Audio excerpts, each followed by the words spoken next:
अभी हमने देखे विशेषण के दो जो भेद थे उनको देखे। अब तीसरा देखेंगे, वो है संख्यावाचक विशेषण।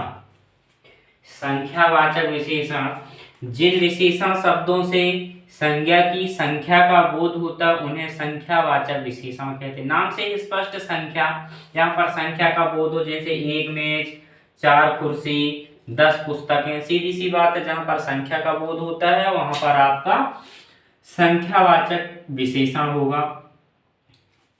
अब ये जो है संख्यावाचक विशेषण जो है वो भी दो भागों में बटा हुआ है। तो वो पहला है निश्चय संख्यावाचक और दूसरा अनिश्चय संख्यावाचक। नाम से भी स्पष्ट है कि एक में निश्चय आएगा, दूसरे में अनिश्चय आएगा। किसमें एक निश्चित संख्या रहेगी, इसमें अनिश्चित संख्या रहेगी। कुछ क्लियर नहीं रहेगा। देख लेते निश्चय संख्यावाचक जिन विशेषण शब्दों से निश्चित संख्या का बोध होता है उन्हें निश्चित संख्यावाचक विशेषण कहते हैं। उदाहरण देख लो, 1, 2 या फिर दूसरा, तीसरा, दोहरा, 3, ऐसी जो संख्या आती हैं, है ना, कि भाई एक कुर्सी ला लो, ये देखो ये एक मेज ला लो, 10 पुस्तकें ला लो, ऐसी जो निश्चित संख्या आती हैं वहां पर आपका निश्चित संख्या वाचक विशेषण रहेगा। दूसरा देख लेते अनिश्चित संख्यावाचक जिन विशेषण शब्दों से अनिश्चित संख्या का बोध होता है उन्हें अनिश्चित संख्यावाचक विशेषण कहते हैं। जैसे थोड़े आदमी, मतलब ज्यादा आदमी नहीं, थोड़े से आदमी। अब कितने हैं, 2 भी हो सकते हैं, 4 भी हो सकते हैं, 6 भी हो सकते हैं, कोई क्लियर नहीं। कुछ रुपया, मतलब कुछ रुपया ला लेना, अपन पलारी चल रहे हैं या किसी गांव ऐसा बोले कुछ रुपया ला लेना, 100-200 भी हो सकते हैं, 1000 रुपए भी हो सकते हैं, 500 रुपए भी हो सकते हैं। तो ऐसे जहां पर अनिश्चित संख्यावाचक, मतलब जहां पर एक निश्चित संख्या का बोध ना हो, वहां पर आपका अनिश्चित वाचक विशेषण होगा। अब देख लेते हैं सर्वनामिक विशेषण क्या है। जो सर्वनाम शब्द संज्ञा के लिए विशेषण का काम करते हैं उन्हें हम सर्वनामिक विशेषण कहते हैं। या फिर इसकी दूसरी परिभाषा ये भी है कि जो सर्वनाम शब्द संज्ञा से पूर्व आते हैं।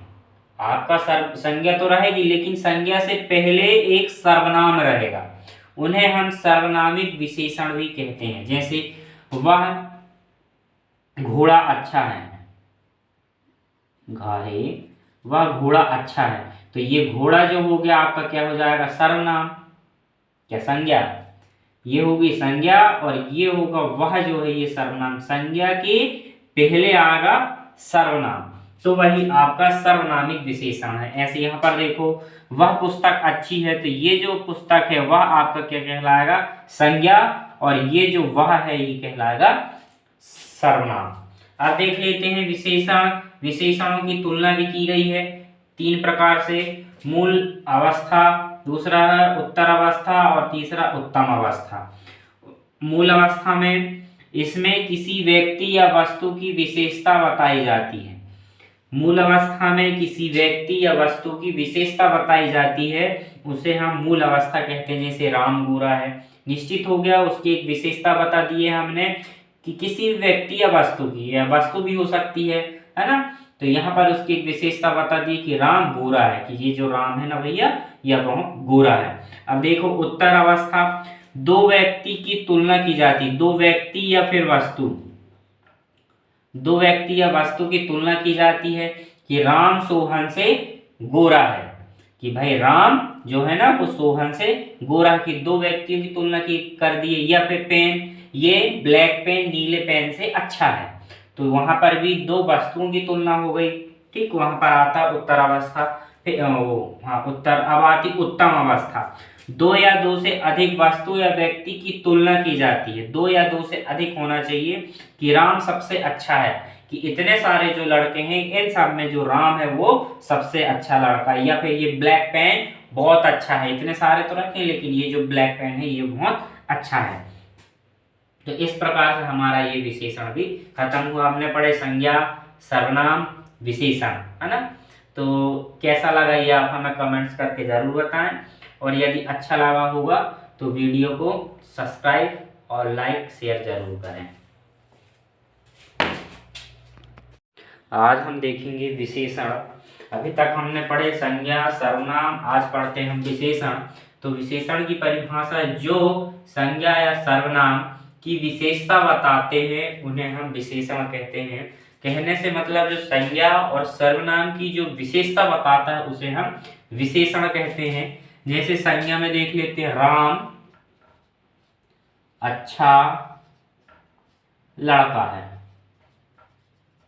तो ये जो हो गई, ये जो राम हो गए, ये आपका क्या कहलाएगा, संज्ञा। ये और ये जो अच्छा है ये इसकी विशेषता हो गई। एक और देख लेते हैं, ये संज्ञा की हो गई। सर्वनाम की, वह अच्छा है, वह अच्छा है। तो ये जो वह हो गया ये आपका कहलाएगा सर्वनाम, और ये जो अच्छा है ये कहलाएगा आपका विशेषण। एक बात और, जिसकी हम विशेषता बताते हैं वो कहलाता है विशेष। ये कहलाएगा आपका विशेष। राम या फिर वह जिसकी हम विशेषता बताते हैं वो विशेष, और जो विशेषता है उसकी, वो तो जो उसकी विशेषता है वही आपकी विशेषण कहलाएगी। जैसे ये जो अच्छा है ये इसकी विशेषता हो गई, यही आपका विशेषण है। जो उसकी विशेषता को बताता है वही आप विशेषण है। विशेषण के भेद मुख्यतः 4 हैं। अब कौन कौन से ये देख लेते हैं। नंबर पहला है गुणवाचक।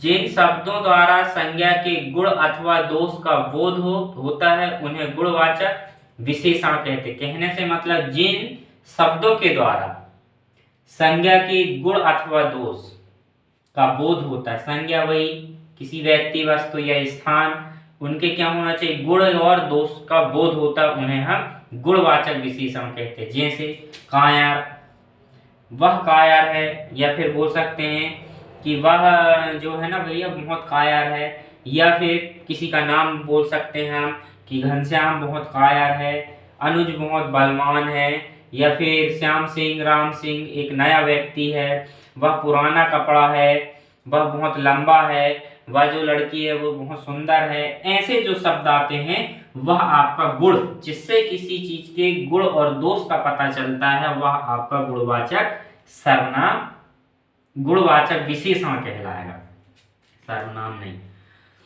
जिससे हमें किसी के गुण और दोष का पता चलता है वही आपका गुण और दोष का पता चलता है, उन्हें हम गुणवाचक विशेषण कहते हैं। ठीक। अब दूसरा है परिमाणवाचक।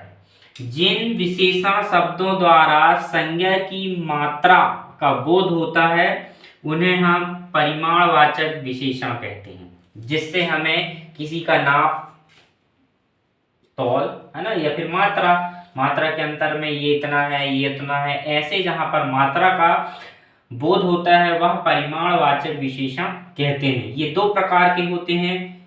निश्चित परिमाणवाचक, जिन विशेषण शब्दों से संज्ञा की निश्चित मात्रा का बोध होता है उन्हें निश्चित परिमाणवाचक विशेषण कहते हैं। जैसे 1 लीटर दूध चाहिए, या फिर 1 लीटर दूध, उस पर एक निश्चित है कि भाई ये 1 लीटर दूध है। 1 किलो शक्कर हो गया, 1 किलो आलू हो गया, 1 लीटर पानी हो गया। ऐसे जो वाक्य आते हैं वहां पर आपका निश्चित परिमाणवाचक विशेषण होता है।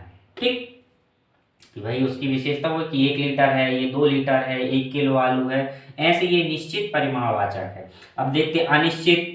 नाम से ही समझ में आ रहा है निश्चित और अनिश्चित, कि इसमें निश्चित है कि इतना है, और इसमें देखना इसमें ये समझ में आएगा कि अनिश्चित मतलब ये निश्चित नहीं है। जिन विशेषण शब्दों से संज्ञा की अनिश्चित मात्रा का बोध होता है उन्हें अनिश्चित परिमाणवाचक विशेषण कहते हैं। विशेषण उदाहरण के लिए थोड़ा दूध, थोड़ा शहद, थोड़ा अधिक पैसा। क्लियर नहीं है कितना है, थोड़ा, थोड़ा सा दूध, थोड़ा शहद, अधिक पैसा। अब कितना अधिक है ये भी पता नहीं, कितना अधिक, कितना अधिक, ऐसे ये भाई नाम से ही है कि अनिश्चित, निश्चित नहीं है। इसमें है निश्चित, इसमें निश्चित का बोध होता है, किसमें परिमाण, परिमाणवाचक। और ये गुणवाचक सर्वनाम में क्या होता है, उसके गुण अथवा दोष का बोध होता है, वहां पर आपका गुणवाचक सर्वनाम।